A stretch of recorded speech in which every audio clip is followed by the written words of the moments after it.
Welcome back. Today we are diving into a topic that is incredibly important for entrepreneurs: feeling free in your business. And if you're an entrepreneur who has ever felt trapped, overwhelmed, or like you're constantly running on a hamster wheel, this episode is for you.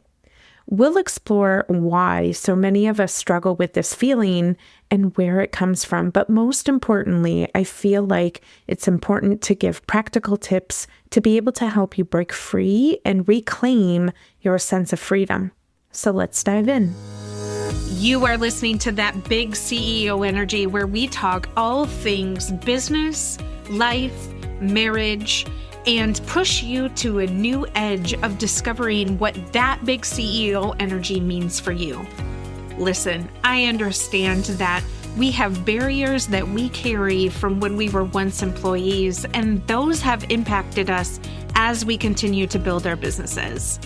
I'm here to walk alongside you and give you encouragement through interviews with friends and other women in business who have broken down those barriers and paved their own way. Tune in with me as we uncover some of the unconscious things that we do that keep us from building that big CEO energy we've always dreamed about. Let's dive in. So to kick things off, I want to share a personal experience. When I first started my entrepreneurial journey, I really envisioned this life of freedom, flexibility, fulfillment, but most in particular, freedom. Freedom with my time. It wasn't necessarily freedom with money, although that's a very particular component, but really just freedom with my overall time. I wanted to be able to drop things and help my family when I needed to, or be able to go on vacation on a whim. So I think we all, like when we decide to become an entrepreneur, right? I have this business, and I think we find ourselves in that mindset of, I want freedom with my time. But as my business grew, I found myself buried literally under a mountain of tasks, right? And responsibilities that honestly, I know now that those are the things that I needed to be able to build myself and my business and understand exactly what my business was doing. But I was constantly putting out fires. I was managing all the client expectations. I was handling all of the administrative work. And instead of feeling free, it became this far cry from this dream that I had when I first started. I'm pretty sure most of us can relate. And so if you do relate to any of this, stick around because we're going to address some challenges and find ways to overcome them together. But I think it's really important that we have community, no matter what it is, to be able to lean on each other. So let's start exploring some of these common reasons why entrepreneurs don't feel free in their business. And I would say that probably the number one reason, which is the most striking, is expectation versus reality.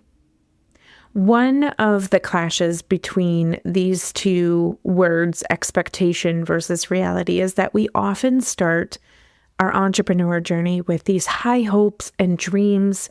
We imagine having all of this freedom to work on what we love, set our own schedules, and live like this balanced life, right? We see all of the work from home routines on YouTube, and they're showing snippets of their life, and they work for themselves. And it's really been shown to us that you can have the day that you dream of.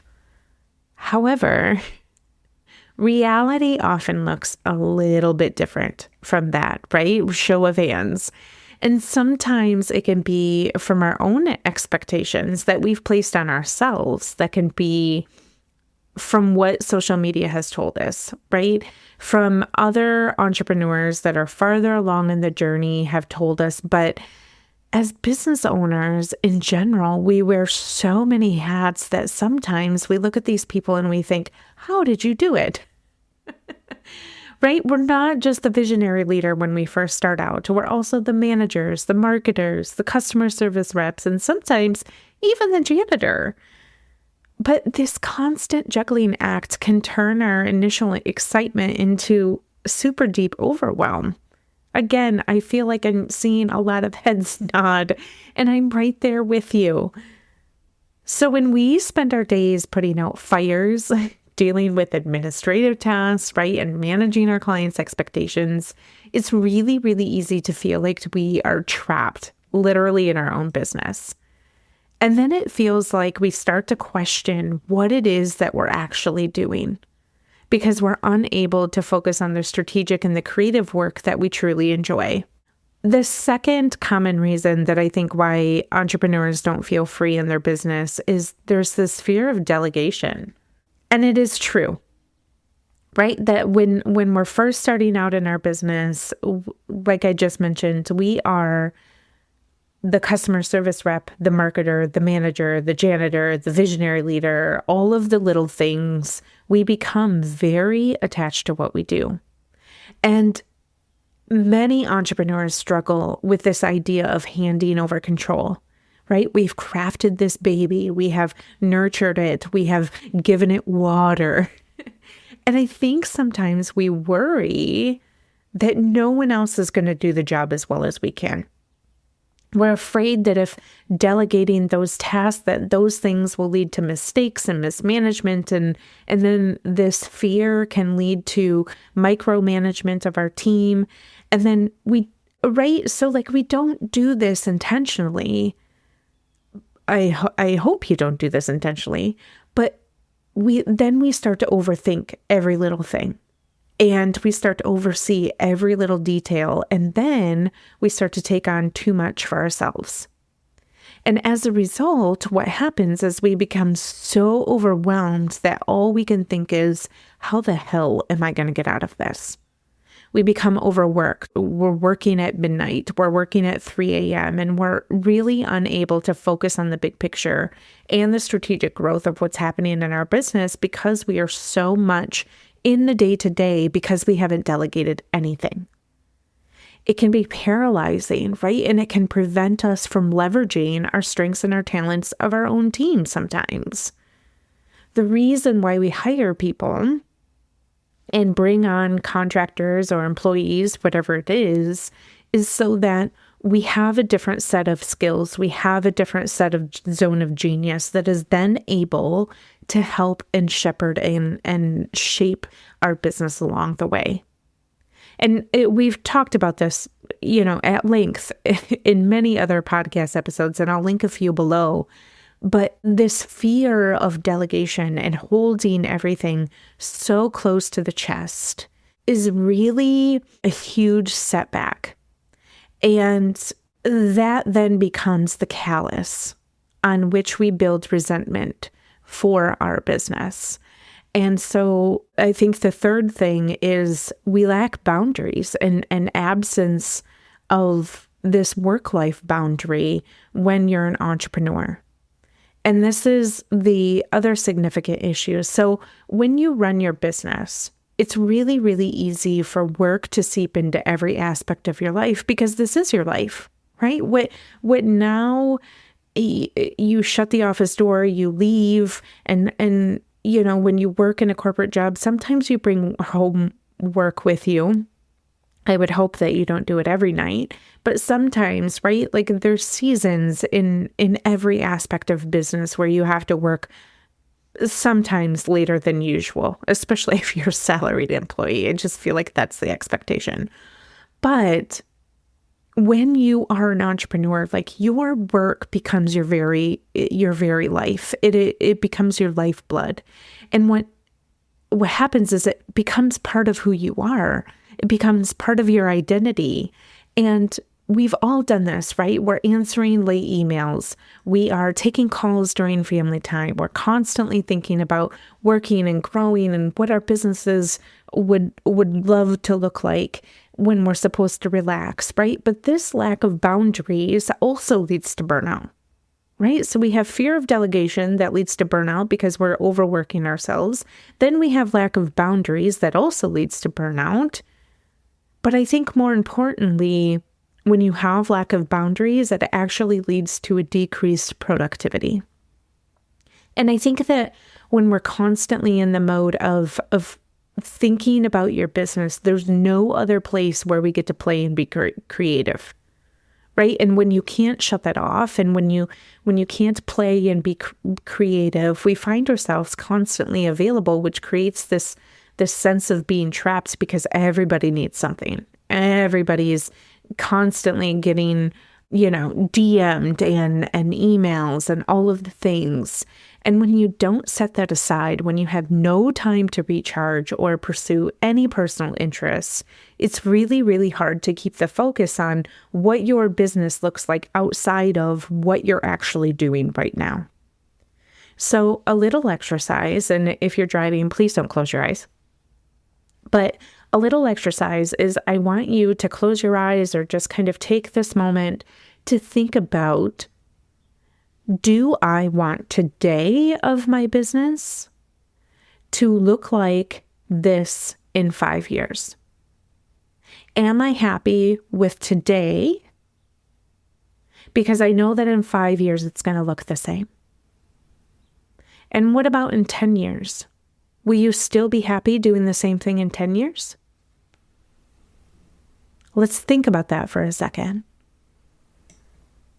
Right? Because when we have a vision, when we cast it out into the world, and then our vision comes to life and we start working in the day-to-day, when then do we get the next vision for 5 years or 10 years or 15 years or wanting to retire?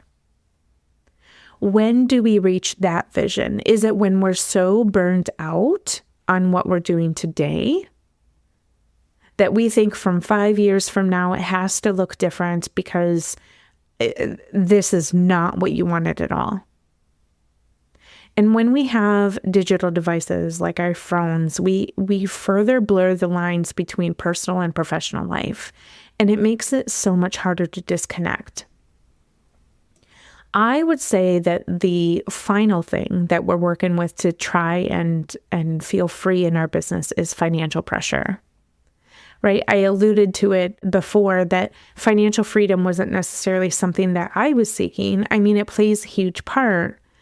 But when you have financial pressure, there's this constant worry about income and expenses. And honestly, it can stifle that creativity and freedom, right? It stifles it because when you're like in this pressure cooker of constantly having to worry about, am I making enough?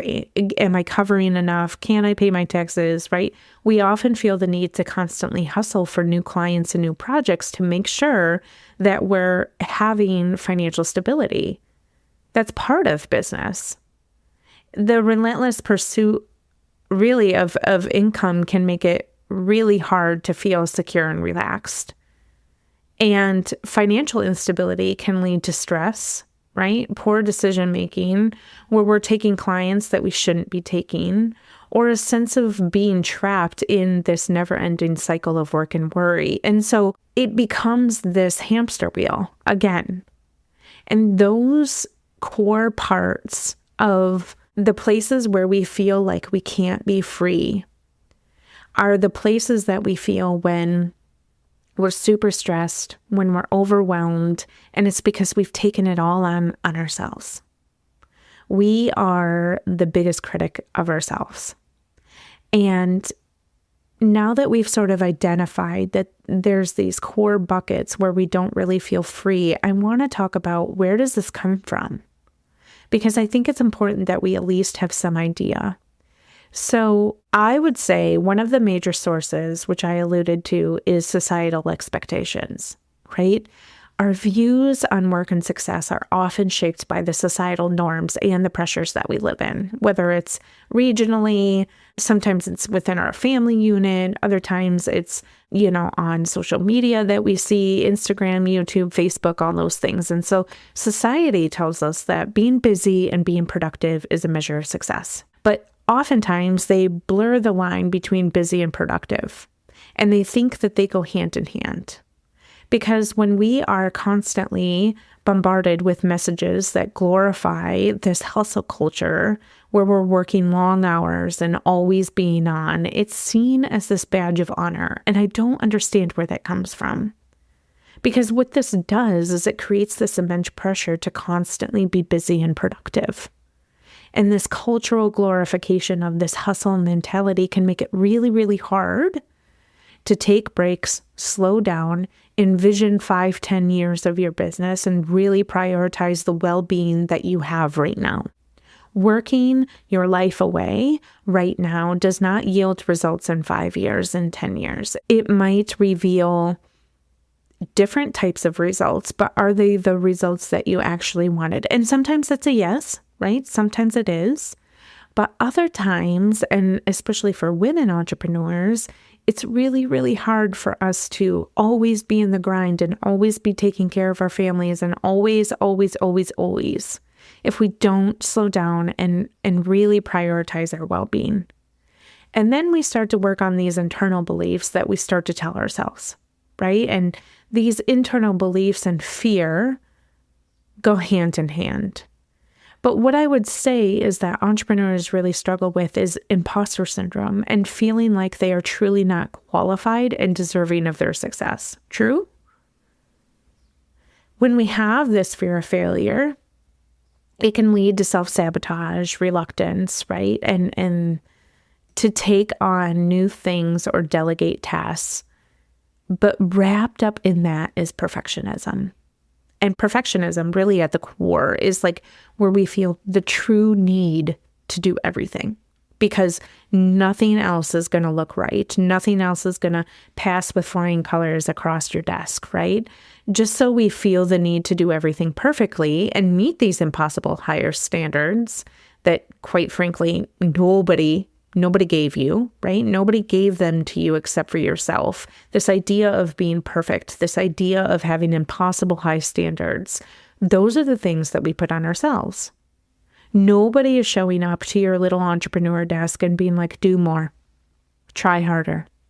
Nobody's doing that. But what you're seeing online is subconsciously convincing you.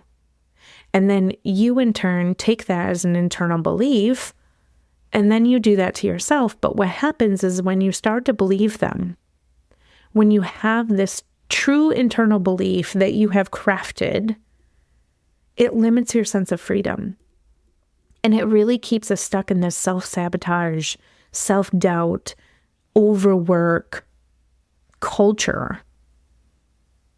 Right? The culture between societal and ideal culture is your internal beliefs of what that is.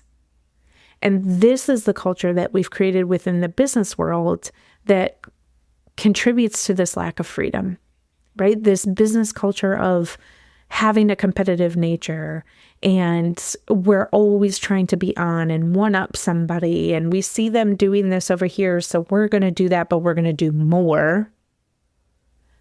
This culture ends up leading to the detriment of your business.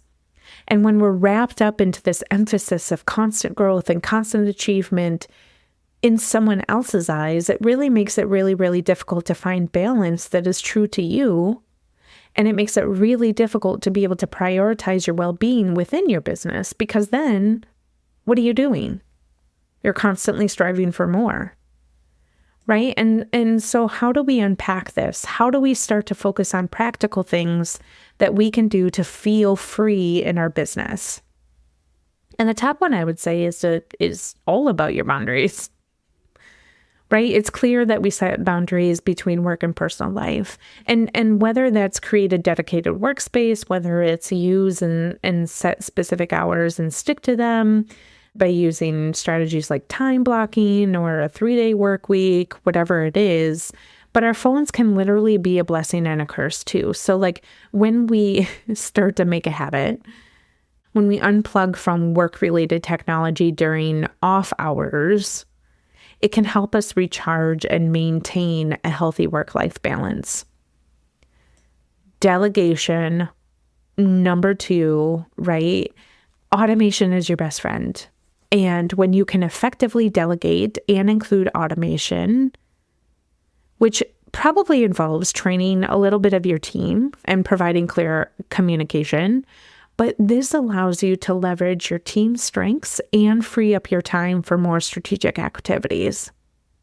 I think it's important to consider the tools and the software that you're using in your business so that you can automate routine things, right? Not everything has to have a keystroke to it. There are some things that you can set up, and it's beneficial to you to set up to automate. That doesn't mean that you lose personal touch. I think sometimes when we hear the word automate, we think robot, and that's not always the case. You can create things that are very personal.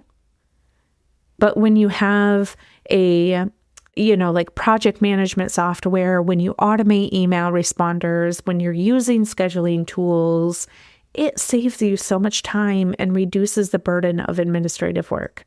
Raise your hand if you like administrative work. And I guarantee you, only a handful of you, because we're probably in the service industry, love administrative work. I mean, let's be honest about it. But everything within this, if you don't prioritize taking care of yourself and you don't prioritize maintaining a healthy mindset and making sure intentionally that you are avoiding burnout by taking regular breaks or, anything that is important for you to recharge and stay productive. But when you align your business with core values and your mission to create a sense of purpose and freedom by focusing on taking care of yourself, you then can make decisions that reflect your values and prioritize, your activities that align within your mission. And this alignment then guides your business decisions to help you stay focused on what truly matters. But here's the thing. When you finally embrace the continual learning and adaptation to what your business needs from you, and when you finally embrace change and being fluid and learning more and doing more within your business, when I shifted to what can I learn inside of my business instead of trying to make my business work for me, that was when I really started to feel free. And I want us to remember, right? Viewing your business as an opportunity for growth and innovation and always investing in personal and professional development, it improves the way that we show up in our business, right? We get to stay updated with industry trends and improve our skills. It's really the way that we can continue to pivot. I think about some of the businesses in COVID-19 or any sort of recession. There are more businesses born in a recession than there ever are when our economy is on the top of the world. Why? Because we have to learn to pivot. We have to learn to invest in ourselves. We cannot anymore rely on an employer to always be there. I am of the generation that my grandparents, they worked at a job for 35 years, they got a pension, and they were able to retire. That doesn't exist anymore.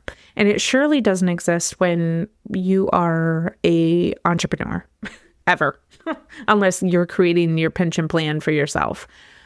But when you build a business inside of a recession, I think you start two things happen. One is good and one is bad. The good thing is you learn how to pivot.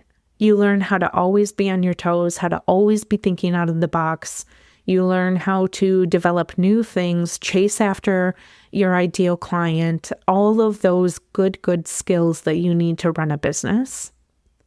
But then on the other hand, sometimes what happens is when you learn all those skills and you are doing all the skills, when your business gets to the height of its career, you start to just keep chasing the same thing. You are then burning the candle at both ends, right? So it's a balance. There has to be balance. And I really feel like this feeling of feeling free in your business is really about setting boundaries, delegating those tasks, prioritizing your self-care, that is focusing on your core values and really embracing continuous learning and adaptation. But I encourage you to start with implementing some of these tips today to really see the difference that it makes in your sense of freedom and overall well-being. I'm willing to bet that your sense of freedom is hinged on whether or not your business is doing good. When we feel like our business is doing well, we also feel like, oh my goodness, yes, I can now let my foot off the throttle. And some people don't, but those people that let their foot off the throttle, they take a big long break because that's what they've been craving and that's what they've been needing. But then there's this flow that comes down that then expects you that when the sense of freedom is done, then the hustle starts again. But I'm encouraging us to think about what can we do to always feel a sense of freedom? What can we do to always not want to be turning and looking over the shoulder of, maybe I should go back to corporate. Maybe I should XYZ, insert whatever here, to feel free. Just a few things to think about. And thanks for tuning in. But always remember that your freedom in your business is within your reach, as long as you decide what setting boundaries, delegating, and prioritizing your self-care looks like. Thanks for tuning into the show today. If you heard something that helped you, I would love it if you would leave a review and share it with your friends. This helps more people just like you become inspired to move the needle of their big CEO energy into a positive direction. If you would like to learn more about how I can help you streamline and position your business for growth or lead your business as a CEO, feel free to jump into the show notes with all of the links to find me. And don't forget to head over to Instagram so we can be pals.